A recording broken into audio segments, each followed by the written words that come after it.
This is Rock Solid TV. Uncensored history, unfiltered truth, unshakable faith. If you're watching, you're part of the RSTV family, the ones who refuse to swallow the lies.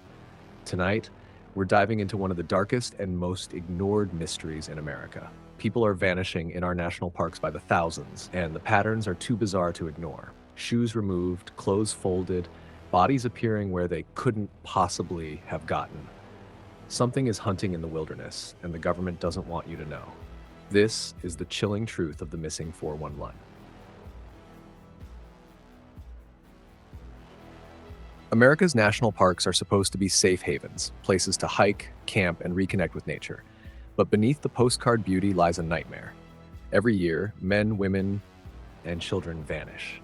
Some are never seen again. Others are found under conditions so bizarre they sound like something out of a horror movie.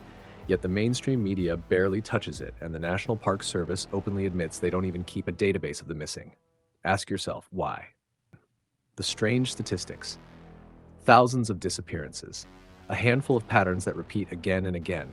Search dogs refusing to track. Victims found in areas searched dozens of times. Clothes neatly removed. Children discovered miles away in terrain no adult could cross in that time. David Paulides, a former police detective, compiled these into what he calls the missing 411 phenomenon. And once you see the details, you'll never look at the woods the same way again. Case 1, Dennis Martin, 1969. Father's Day weekend, 1969. The Smoky Mountains. A 6-year-old boy named Dennis Martin was playing hide-and-seek with his brothers near Spence Field. He stepped behind a bush and vanished. Hundreds of searchers scoured the area. Green berets were mysteriously flown in, refusing to share information with locals. Dennis was never found. His case remains one of the most chilling early missing 411 disappearances. The government cover-up. Now here's where it gets suspicious. The National Park Service refuses to keep a missing persons list. Not can't, won't. Families have filed Freedom of Information Act requests, and the Park Service responded with absurd fees in the hundreds of thousands just to search the files. Why charge so much unless you're trying to block the truth? Case 2. Theodore Teddy Sherman, 1946. At age 8, Teddy disappeared in Great Smoky Mountains National Park while picking berries with his family. A massive search turned up nothing. Years later, his skeletal remains were found in a hollow tree miles away, far too far for a child his size to reach alone. No explanation. Children vanishing in impossible ways. One of the strangest hallmarks is children traveling incredible distances in impossibly short times. 2, 3, even 10 miles over mountains, rivers, and cliffs. No footprints, no tracks, as if lifted and carried. Case 3. Alfred Beilhartz, 1938. At just 4 years old, Alfred vanished while camping with his family in Rocky Mountain National Park. Searchers with bloodhounds tracked him briefly, then the trail stopped cold. A hiker later reported seeing a small boy high up on a ridge in an area Alfred could never have reached. The sighting was dismissed and his body was never recovered. Case 4. Keith Parkins, 1952.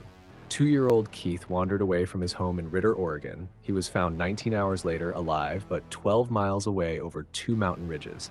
Searchers were stunned. His clothes were torn, but he had no frostbite despite freezing temperatures. How did a toddler cross mountains overnight? Clothes and shoes. Over and over, missing persons are found without shoes. Sometimes their clothes are neatly folded, placed on logs or rocks. Victims are discovered in freezing conditions, hypothermic, but without signs of a struggle. Why would someone calmly undress while lost, unless it wasn't their choice? Case 5. Jack Durr, 1999.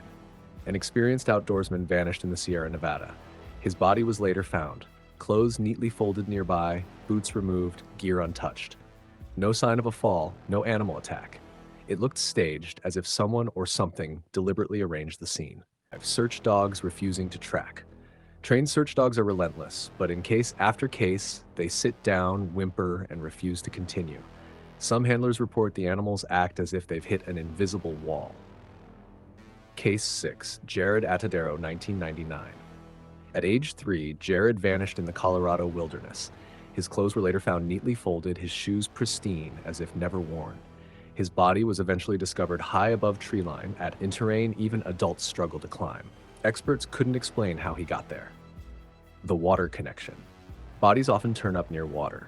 Rivers, lakes, reservoirs, sometimes they're floating, sometimes deposited on shorelines. Autopsies often show no drowning, which raises the question, why always water? Case 7. Patrick McNeil, 1997. Patrick, a college student, vanished in New York City. His body was discovered in the East River weeks later. The strange part, he had no water in his lungs. The coroner's explanation didn't add up. His case mirrors dozens of others in the smiley face killer pattern that overlaps with missing 411 water cases. Adults aren't safe either. It's not just kids. Healthy, strong adults vanish just as easily. Hunters, hikers, experienced outdoorsmen. Sometimes their weapons are found neatly propped against trees as if they calmly set them down before disappearing. Case 8. Aaron Hehenberger, 2004. An avid hiker vanished in Yosemite. Searchers combed the area for weeks.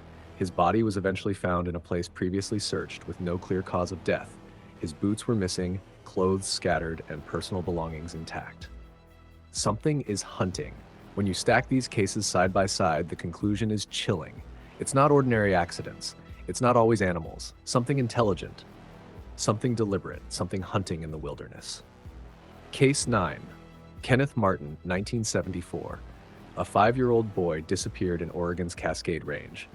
Despite an intensive search, he was later found dead in a creek. Clothes removed, shoes missing, no sign of drowning. Case 10. Amy Behrens, 2010.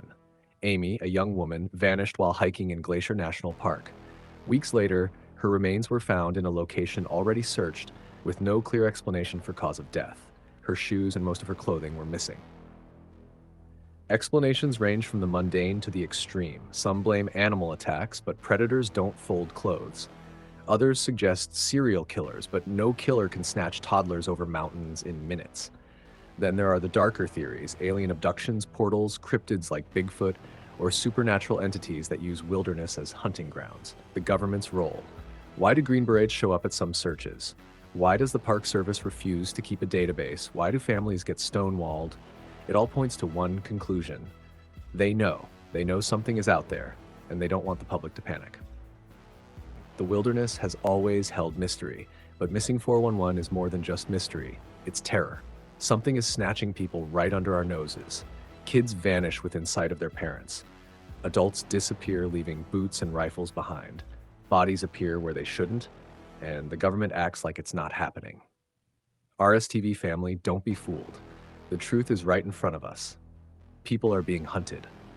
So next time you set foot in a national park, remember this: the mountains are watching, the forests are listening, and something out there is waiting. Stay rock solid, stay awake, and never stop asking the questions they don't want answered. This is Rock Solid TV, uncensored history, unfiltered truth, unshakable faith.